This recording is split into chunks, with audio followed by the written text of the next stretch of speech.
Last কিছুদিন ধরে আমাদের সুনামগঞ্জ, নেত্রকোনা, কিশোরগঞ্জের হাওরগুলোর অবস্থা খুবই খারাপ।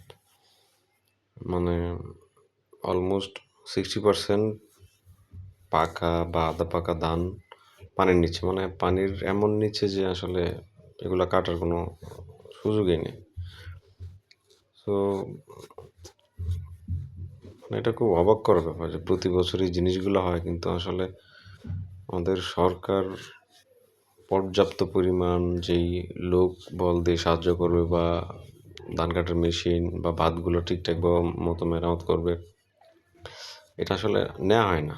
নর্মালি হচ্ছে গিয়া হয়ই না, কোনো অ্যাক্টিভিটিসই নাই ধরতে গেলে।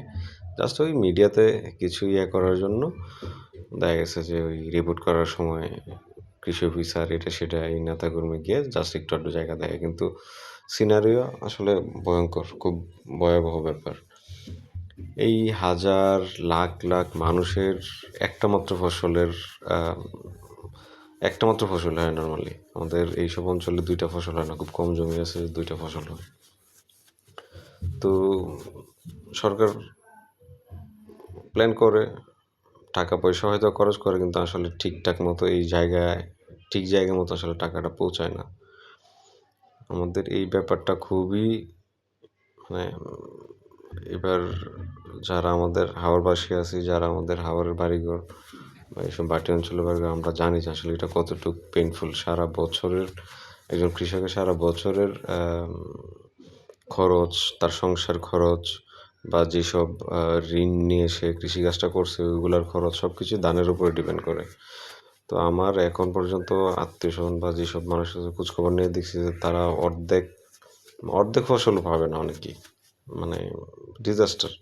সারা বছর কিভাবে চলবে, তার ফ্যামিলি কেমনে চলবে, বাচ্চা কাচ্চা, পড়াশোনা, চিকিৎসা সব কিছু মানে অন্ধকারে। তো আমার মানে জিনিসটা খুবই ভাবতে ভালো লাগে যে এই জামানায় আইসা যদি এই প্রাকৃতিক এইসব কাছে আমাদের জিম্মি হয়ে থাকা লাগে, এই জিনিসটা আসলে অ্যাকসেপ্টেবল না। আমাদের জিনিসটা আরও সিরিয়াসলি নেওয়া উচিত। সরকারের খুব বেশি আগে আসা উচিত। লাখ লাখ মন আসলে দান হয় এসব অঞ্চলে। এক ফসলের তো ক্ষতি, দেশের অর্থনীতির ক্ষতি, সামগ্রিকভাবে আমাদের এই হাওর অঞ্চলের ক্ষতি। আর আরেকটা ব্যাপার হচ্ছে গিয়া আসলে ওই কাজের মানুষ পাওয়া যাচ্ছে না, যেটা হচ্ছে আরেকটা বড় ফ্যাক্ট। যখন ওই যে ধান কাটার সময় আসে, আগে তো মানুষ পাওয়া যেত এলাকায়, কিন্তু এখন আসলে মানুষজন নাই যারা এই ধান টান কাটে বা ক্ষেত টেত কাটে। সবাই দেখা গেছে শহরমুখী হয়ে গেছে, শহরে গার্মেন্টসে চাকরি করতেছে, না হয় অন্যান্য কাজ করতেছে, অটো চালাচ্ছে। যারা এই ক্ষেতের কাজগুলো করতো, ধান কাটতো, এই মানে মানুষের অভাবটা সব থেকে বড় ভোগান্তির। দেখা গেছে একজন কৃষক মানে 1,000 টাকা রোজ দিয়ে কোনো কামলা পাচ্ছে না যে কেউ আইসা করবে, ধান কাটায় সাহায্য করবে। আগে এই জিনিসটা ছিল না। 10, 15, 20 বছর আগেও আমরা ছোটোবেলায় দেখছি যে যারা এই ক্ষেত টেত কাটতে পারে আগে থেকে এসে সিরিয়াল দিয়ে বসে থাকতে পারে যে ক্ষেত আমারে দিন, আমি ক্ষেতটা কাটবো। কিন্তু এখন এই জিনিসটা হয় না। সো ঠিক আছে, মানুষের জীবনের জীবনযাত্রার মান চেঞ্জ হচ্ছে, কেউ কৃষিকাজের করতে চায় না, কিন্তু সরকার তো পারতো যে বা পারে যে তাহলে একটু আধুনিকায়ন করি আমরা কৃষিটারে, যে মানুষের উপর থেকে নির্ভরতা কমে। এই জিনিসটা হচ্ছে না। এই কিছু দেয়, একটু বাদ দাও মাটি কাইটা, যে 5,000 টাকার মাটি কাটো, 2 লাখ টাকা বিল বানাও, এমনভাবে মাটি কাইটা দিবে যে আধা ঘন্টা বৃষ্টি হলেই বাদ ভাঙা চলে আসে উজানের ডল। আর আরেকটা বড় ব্যাপার হচ্ছে যে এইসব এলাকায় বন্যা হওয়ার, এই সুনামগঞ্জ, নেত্রকোনার হাওরগুলোর বন্যায় পানি আটকে যাওয়ার একটা বড় ফ্যাক্ট হচ্ছে ওই যে ইটনা মিটাবন নিকলির হাওরে যেই এই একটা রোড করছে, এটা একা এটা যে কী পরিমাণ ক্ষতি করছে আমাদের এই হাওর অঞ্চলে, এটা মানে বলার মতো না। এটা আসলে মুখ খারাপ হবে এটা বললে, যে শুধু শুধু একটা পুরোটা অঞ্চল হচ্ছে কি একটা মধ্যে পানি তো নামতে পারে না। পানি নামতে না পারার দরুন এই যে বৃষ্টি হইলেই জলাবদ্ধতা আর এই যে বন্যা হইয়া ক্ষেত খামার সব বাইসা যায়। সো এই জিনিসটা আসলে অচিরে ভাঙে ফেলা উচিত। এই যে সড়কটা, এটা ভাঙে ফেলা উচিত। ঠিক আছে, আপনারা করেন ওই ফ্লাইওভারের মতো করে কিছু একটা করেন, যে পানির প্রবাহটা যেন ঠিক থাকে। পানির প্রবাহ ঠিক না থাকাতে পানিটা আটকায় গিয়ে পুরো অঞ্চল হচ্ছে গিয়ে বন্যার মধ্যে তলায় যায়। অনেকে হয়তো দ্বিমত করতে পারেন কথাটা, যারা ওই এলাকার বাসিন্দা আছেন, এটা তাদের ব্যাপার। কিন্তু আমরা যারা ওই এলাকায় নেব, আমরা তো জানি যে আসলে পানিটা না নামার দরুন খুব খুবই তাড়াতাড়ি হচ্ছে গিয়ে এখানে ইয়েটা হয়ে যায়, যে বন্যাটা হয়ে যাবে, পানি আটকায় ফসল নষ্ট হয়ে যায়। রাস্তা করেন, ফ্লাইওভারের মতো করে কিছু করেন, যে উপরে ইয়ে থাকবে, নিচ দিয়ে পানির প্রবাহটা ঠিক থাকবে, ব্রিজের মতো করে কিছু করেন। এই জিনিসটা করলে আর এই ক্ষতিটা হয় না। আর আরেকটা ব্যাপার হচ্ছে, আমার যেটা মনে পড়লো, এই যে আমাদের বিভিন্ন রাজনৈতিক দলের কিছু কৃষক শাখা থাকে, যেমন আওয়ামী লীগের ছিল কৃষক লীগ, এখন আমাদের সরকারের আছে কৃষক দল, ঢাকা শহরেও আছে, হ্যাঁ, কৃষক দল, বা বিভিন্ন শহরেও আছে, ঢাকা থেকে শুরু করে সব বড় বড় শহর, সিটি কর্পোরেশন থেকে শুরু করে জেলা পর্যায়ে।